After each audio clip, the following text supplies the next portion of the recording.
As you know, we kind of soft announced that the platform is going to be available on a number of frequencies operated by Radio Aotearoa. It's going to be available from September the 2nd, we hope, if we can get all the technical stuff done. And can I just say thank you, particularly to all the Platform Plus members who have responded so positively to this idea that there's a new delivery mechanism for the platform. A few of you say, oh, Radio Aotearoa, does this mean you start with a karakia? No, it doesn't. And nothing changes editorially about the platform. The guys at Radio Aotearoa like what we do. I like them. So we've just done a deal. And what's Aotearoa? It's a word, goddammit, that is loosely used and colloquially used to equate with New Zealand, which I don't think is going to rain on your parade. I thought it would be nice if you guys met the head of Radio Aotearoa. So we're joined on the line now by George Nati, from the CEO of Radio Aotearoa.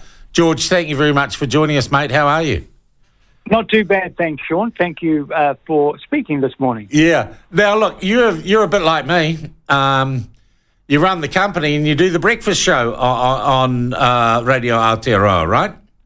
Yes, we do. Look, we're actually a very mainstream radio station, and I think I've been in broadcasting not as long as you have, but back in the day when News Talk was actually part of the music format. So we're going back to those days, and we thought that it would be a great opportunity to sort of have a chat with you to see whether or not that was of interest, and I'm so pleased. And so some of our listeners that we're going to actually have a format of yourself and Michael actually broadcasting across our network. Yeah, and they'll be able to ring in live and do the talkback thing.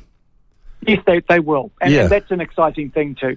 Yeah, now what sort of, as I said, I've had overwhelmingly positive feedback from our listeners and the people who follow us online. What sort of response have you had? Have you had a few people saying, oh, you're getting into bed with the honkies? Yeah, well, look, we've had a couple. It's not been as much as I thought we would actually get. There are some that have sort of thought that, it's a very conservative viewpoint that you actually have. But I says, look, the fact that we're actually having the opportunity to get different thoughts, different comments across our network is a good thing. Most of the listeners have actually said they're looking forward to having the opportunity to listen to what you've got to say and obviously participate via calling in. So and if you don't like it, you're allowed to ring in and say so, George, I know. Look, how many people do your frequencies reach at present and where?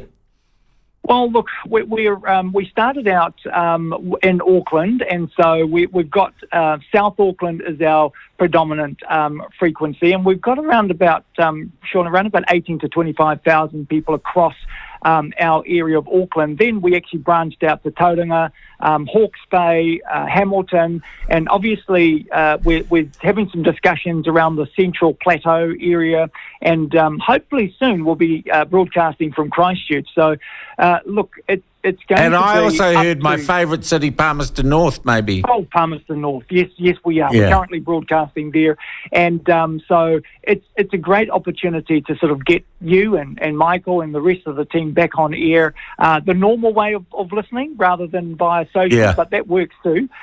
So we're excited. We're excited to actually be joining up and having the possibility of yourself and Michael actually broadcasting across our And George, as I said to you, look, my problem is that I think we're always in danger in this new media world and the online world of getting trapped in our own echo chambers.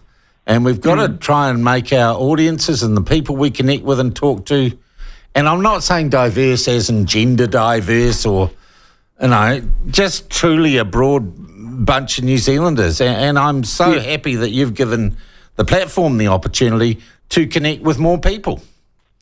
And look, it's an opportunity for us to hear a different worldview, and I think that what you actually provide is the opportunity to have a worldview that we're not normally used to having on our platform, and so therefore this is going to be a great relationship moving forward. We're looking forward to it. Geez, we might even make some money, George. You never know.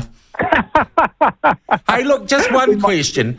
Are you a Maori broadcaster? How would you define, kind of corporately, if you like, Radio Aotearoa? And like, are your frequencies gifted to you because you're Maori or what? No, we're not. Look, we're a very mainstream broadcaster. It's just that our name is Maori, and the majority of the people within our organisation is Maori, but we speak predominantly English, so probably about 4 or 5% of what we say is in Maori. All right. And look, of course, naturally, I think there'll be some of our people who'll be turned on to you for the first time, which is all good, because That's right. Good Lord, George, if we don't talk with each other, we don't make much progress, do we? That's right. Well, look, this is actually a true partnership in the making, and so looking forward to it, Sean, and come September, we're going to actually have you on our airwaves. Yep. Ka pai, brother. Thank you very much for your time this morning.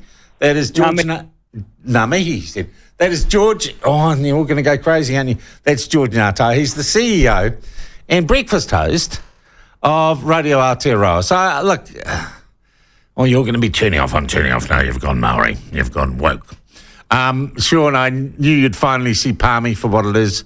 Your favourite city. I'm so proud, says Warwick. Don't jump the gun on that, Warwick.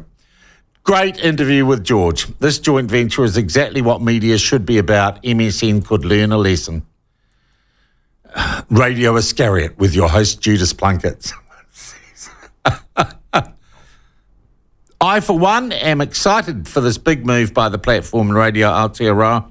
I don't know if it's a big move, Jesse. It's small steps, and it's trying to do things. God, I was looking the other day, and I was talking to some colleagues, and we were talking about the future of the platform. Small steps, doing things differently, not seeking to recreate the mistakes and the moribund nature of the legacy media. And look at, the Herald recently. George sounds like a top man. Well done, Sean. And Catherine, he rang me and we just got on, and we're of an age, and life's too short. Life's defined by what you did do, not what you didn't do.